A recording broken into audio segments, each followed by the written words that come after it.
If you are in a third world country and your government is trending for borrowing money to build infrastructure projects such as road, railway, and ports, as well as mining and energy industry, it is possible that your country is borrowing money from China.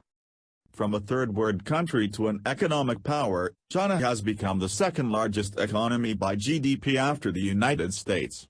In this video, we will be sharing with you countries that are in debt to China. Welcome to Knowledge Clime. Get ready for a pleasant ride through the knowledge route. China has faced a lot of criticism over lending money to third world countries who eventually struggle to pay back, thereby making these countries vulnerable to itself, in a way, which appears that these countries have sold their birthright, but China has denied this criticisms and they are still lending out money to third world countries in East Asia and Pacific, Europe and Central Asia, Latin America, and Caribbean, Middle East and North Africa, South Asia, Sub-Saharan Africa, and West Africa. Currently, 42 countries are owing China $385 billion, which is used to fund 13,427 projects.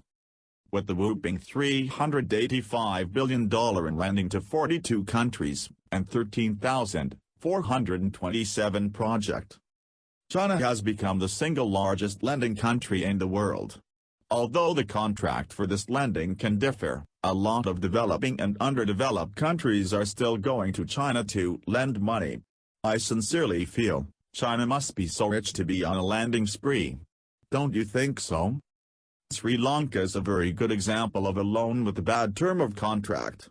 While Sri Lanka was on the mission to build a port in 2009 which wasn't economically feasible at that time, but didn't have the funding to go on with the project, China was willing to give the $307 million at a 1% interest rate, which was later increased to a 6% interest rate, and the country will be giving the building and construction of the port to China Harbour, China's preferred company.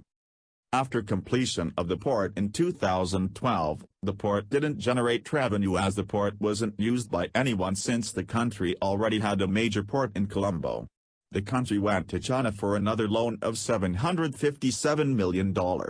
At the end of the year 2015, Sri Lanka was owing China $4.8 billion.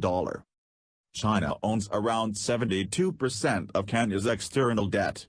In 2013, Kenya borrowed $3.3 billion from China for the Standard Gauge Railway project, and it is believed that the country used its Mombasa port as collateral for the debt. Also, the government borrowed more from China, but the large portion of these funds were lost to corruption.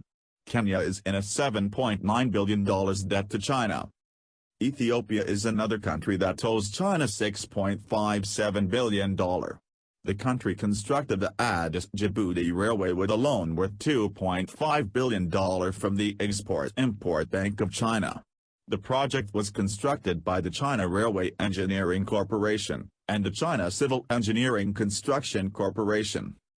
In the China lending spree, China has lent Venezuela about $20 billion. The country has been in an economic crisis for years and has been borrowing from China. The government used this money for infrastructure, and there isn't a possibility that Venezuela will be able to repay this debt as a result of its political crisis, which is affecting its economy. China has no doubt increased its lending over the last 20 years, has increased tenfold to over $5 trillion. Its lending will be surpassing the IMF or the World Bank soon. The question to be answered now: is China lending money to these countries because they are trying to help, or are they doing this to indirectly subject this country to another type of slavery, putting them under debt traps where they won't be able to pay back, which will lead to forfeiture of their projects? Let us know what you think through the comment section. We will be delighted to hear from you. Do not forget to like, share and subscribe. We love you.